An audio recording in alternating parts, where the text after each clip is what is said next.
Welcome back and thanks for clicking on this video. As you can see, today I will talk about my first impressions of gameplay of the newest supplement for 4 Against Darkness, the Treacheries of the Troublesome Towns, which is a 2-tome supplement with 400 pages, so many contents in it. I've already made a short review what's in this 400 pages. You can see it, and this time I would like to share what are my first impressions, how my first gameplay went with this supplement.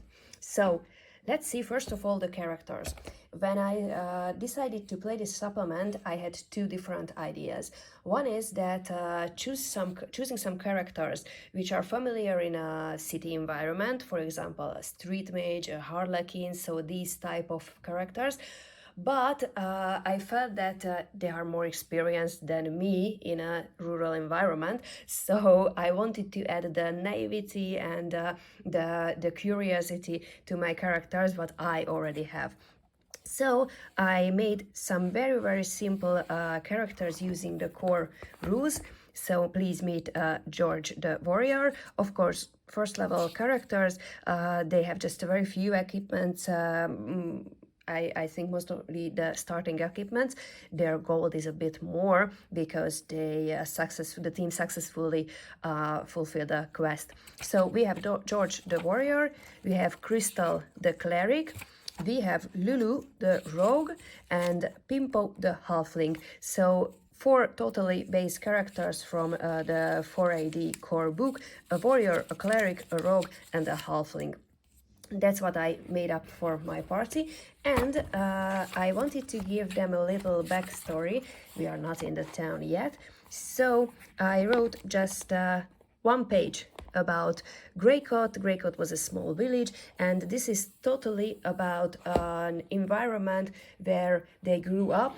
They were villagers, they were kids of farmers, hunters, so they are now old enough to go and look for their own adventures and write their own stories.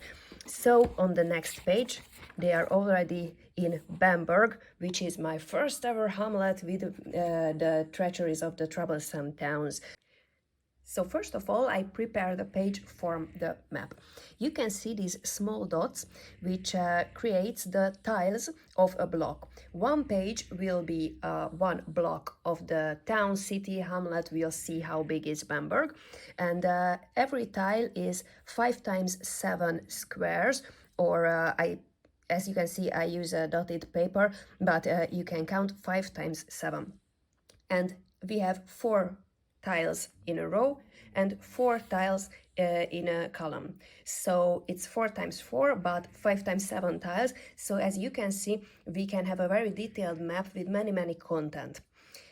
So the team arrives to Bamburgh, and I imagined they arrive from the west, and I rolled for the first tile.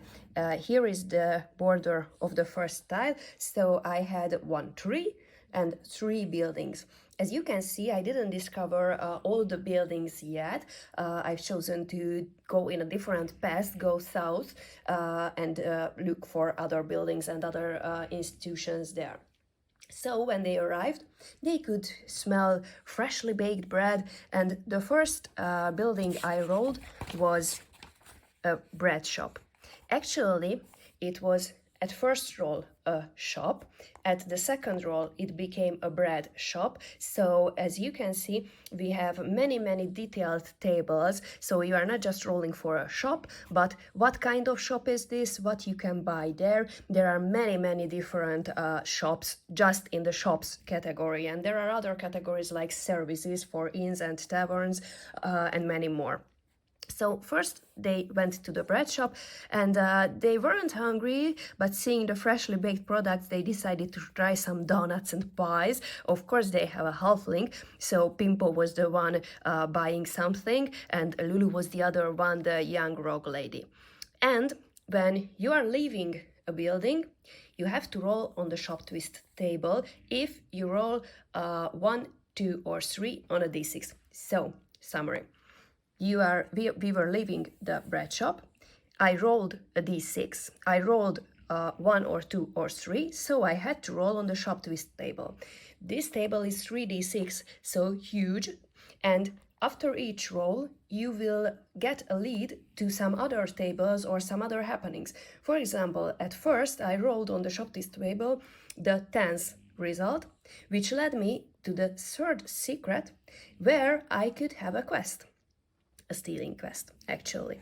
So I needed a place where I would track my quests, and here it is. I just opened a new page, and this is my quest log. But what is about? This first quest is about steal the pot of the rival chef, Steve Stew. He can be at an inn or tavern or brothel or gambling den, so these type of buildings or institutions where I can find Steve. Lulu, who is a rogue, has +1 to the quest roll because it's about stealing. It's a pickpocket roll for 100 gold pieces value. Or we can kill Steve to get his pot, and I already know that he's a level 3 character with 3 HPs, with 3 life. So if I can fulfill the quest, I will have 1 experience points. I will have a keyword. We have a keyword system in the Treacheries of the Troublesome towns. So it is one example that the hamlet, the town, the city is a living thing around the characters, and it is an ever-changing environment based on our previous actions. So if I fulfill this quest, then I will have the Nemesis keyword unless Steve is killed. So oh, and also I will have a 50 gold pieces reward if I can fulfill it. And after getting the pot from Steve, I will of course have to complete the quest and bring it back to Doug. Doug Donut, the baker, is the quest giver. So that's how I built up the first quest. I rolled for what's happening. Doug told us a story about his rival Steve, and how Steve has a pot. It was an interesting story I just made up, and you can see I read about it here in half page. So you can basically made up the exact story behind the quest.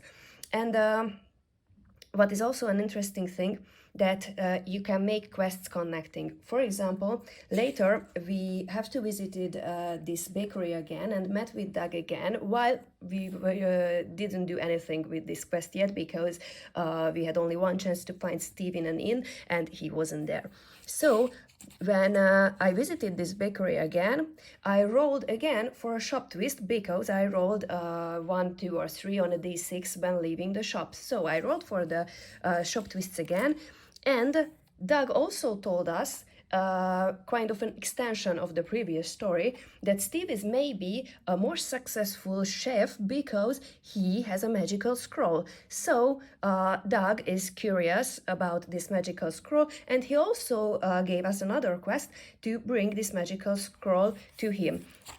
We accepted it because anyway we have to find Steve, and if we can steal the pot, maybe we can find the magical scroll too. So after visiting the bakery the first time, the map was only this 1 tile, and I decided to go south and not crossing the tree and go to the deep city yet. So I rolled for another tile, and this is how it became. So this one with the numbered buildings. And as you can see, it has twice as much building as the previous tile. So we have really different tiles, and I already show you that there are tiles with full huge buildings. For example, this is the mansion of the ruler of this block, and this is the stables connected to the mansion. As I play a hamlet with the basic rules, I cannot enter these buildings, but you can see there are these type of tiles, there are these type of tiles where you have streets and buildings, and there are some more interesting ones. For example, with water, you can build docks, you can build smaller streets or huge squares. So I chose to roll for all the tiles, but actually you can use the tiles table as kind of a library of the tiles, and you can choose how to build your town too. So on the second tile I had 6 different buildings, but right after crossing the vegetables building, nothing interesting happened there. They've seen some entertainment show. And as you can see, I have these small pencil written signs around the map. It is written with pencil because it is an ever-changing environment, so maybe some things will change and there won't be an entertaining show in this street anymore. We'll see. So the party sees something strange. And how this works? First of all, I rolled what type of entertainment is on the street and what is the crowd watching for. So it was a heretic burning, oh yeah. But on the next roll, I had a situation that the team actually enjoyed the show. Imagine common villagers, young ones, arriving to the town. They've never seen anything like this. They were amazed by the crowd cheering. They were amazed what is happening, despite it was about heretic burning. And I really like that we have many options for rolling. It is not mandatory. You can add or you can leave them. I was curious what more rolls can I have, so I rolled in the eerie execution table. I rolled number 63, so you can see again huge table with many results. And it happened that these heretics also impaled, not just burning. So it is just a flavor for the story. It is just for imagination, just for storytelling. But as you can see, we have many subtables and many more options. So I had 3 rolls just for this one event. One is what it's all about, one is how my characters react, and one is about details. If I want to roll this third one, it is totally not mandatory. So that's how they first experienced this living and busy town. So it's not just about farmers going here and there, but it's really full with people. The team continued exploring the town. They visited an inn where they didn't find Steve. Then they went to a guard post, building number 5. And after the guard post, where they've met the first unpleasant people, because the baker was really nice, the people around here were really helping, and they expected that the guards will help find Steve in this hamlet. So they entered the building, but the guards realized quickly that they are foreigners, so they've lost more than half of their original amount of gold in this encounter, which was totally not about fight, it was about bribing. But yeah, that happened. And I started to feel that maybe it was not a good choice to start with these kind of commoners with just a very few gold pieces entering the town.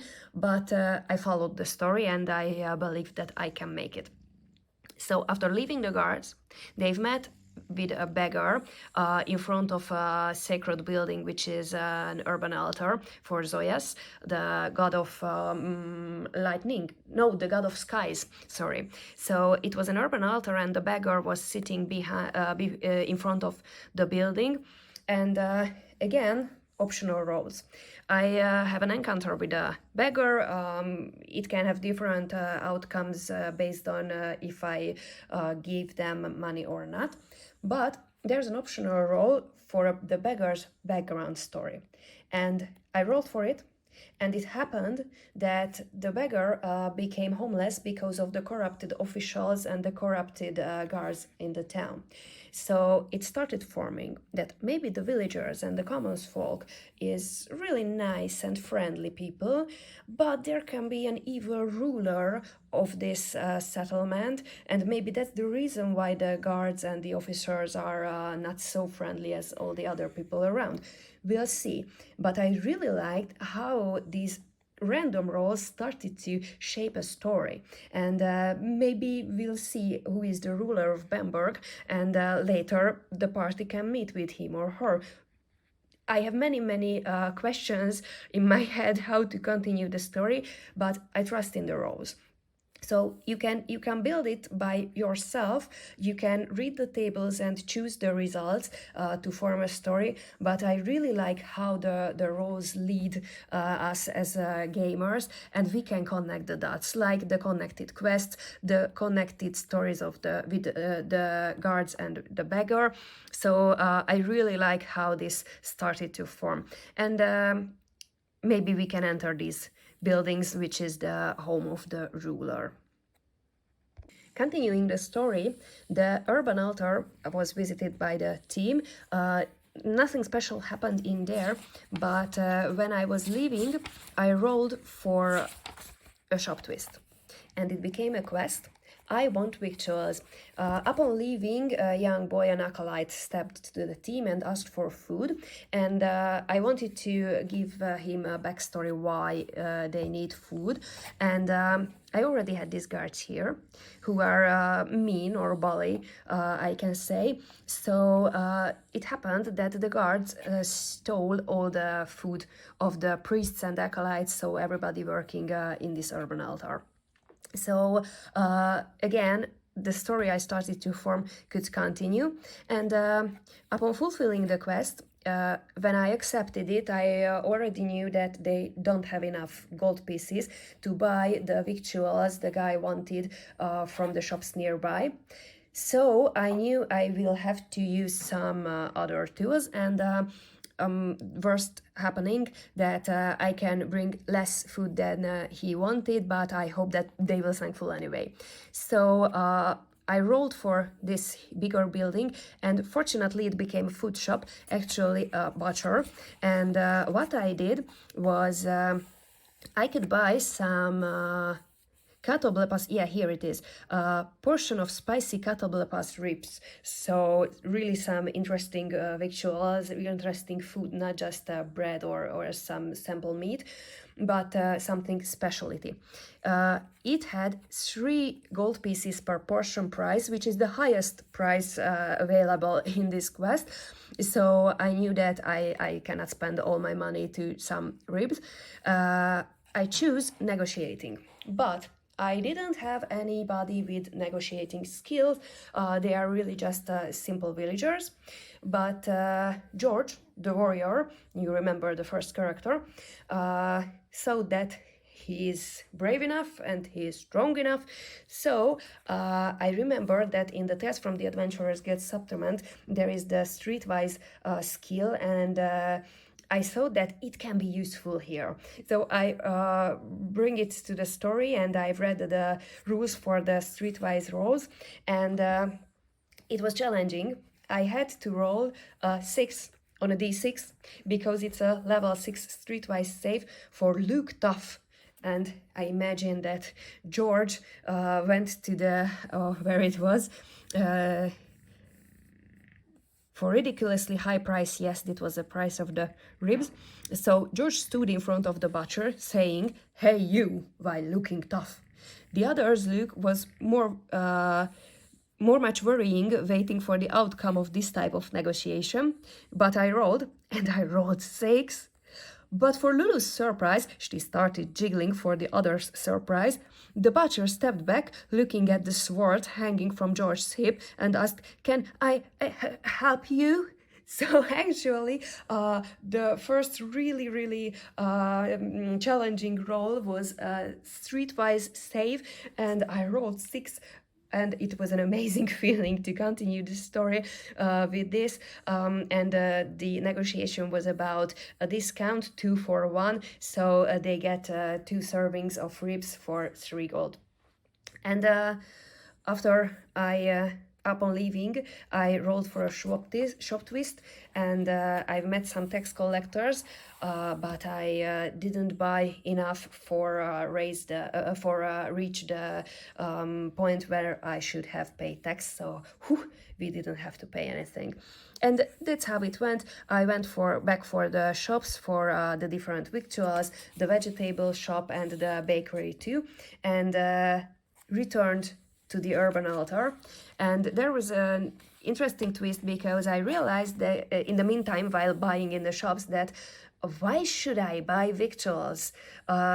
it would be really, really satisfying to have bread at least and some fresh vegetables. So I was like, okay, why these strange and special things? Why they need this? And I had an idea. My naive, easy to think common folk from the village was tricked by this young acolyte, and when they went back, a priest of Zayas greeted them this time. When they asked for the boy to give him the specialties, the priest became angry. Oh, not again, that greedy and gluttonous acolyte! You are the third ones this year falling to his trick. Let me compensate you.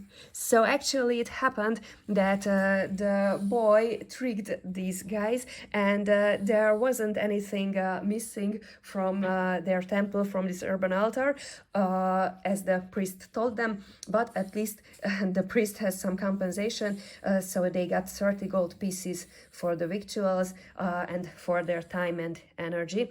And finally, at the end of the first day, and this is how the second day started, the end of the first day they went back to the inn they've already found, and went rest, have dinner, and that was the very first play session. And what I already did for the second day is rolled for Leaving Tavern twists, and I already drew this tile that this will be the way the story continues, the party goes. So my first impressions were really, really great. I have 2 pages quest log with 3 quests. I have 1 quest already fulfilled. The other 2 is connecting. A story forming around the whole settlement. Many rows and many optional rows just to give flavor and give more details to the town, the townsfolk, and how the life is happening and how it goes in this hamlet. What is the difference between a hamlet and a town?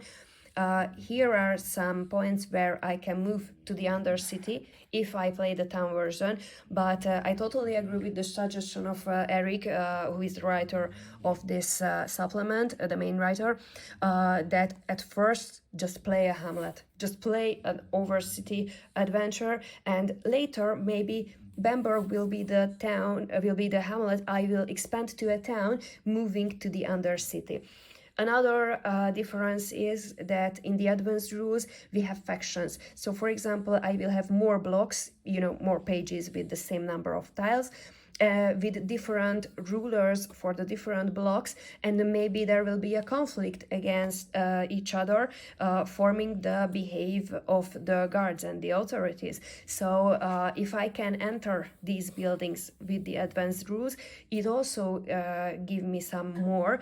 At the moment it is a hamlet, it is just Overcity. I cannot enter these special buildings, I cannot go Undercity, but as you can see, I still have many room for interesting things, and I just played 1/2 day. I just played 7 buildings and the street and the events of the streets around them, and I already wrote many pages, which is okay.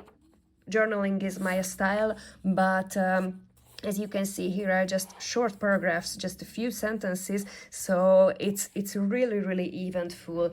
I totally suggest you to try this, try building a hamlet, and yeah, what I was totally amazed by is that I only drew a few buildings and already had a story formed. So I'm really glad how it went, and I'm looking for the more and more experience I will have based on the roles of the Treacheries of the Troublesome towns. Have fun, guys. See you next time.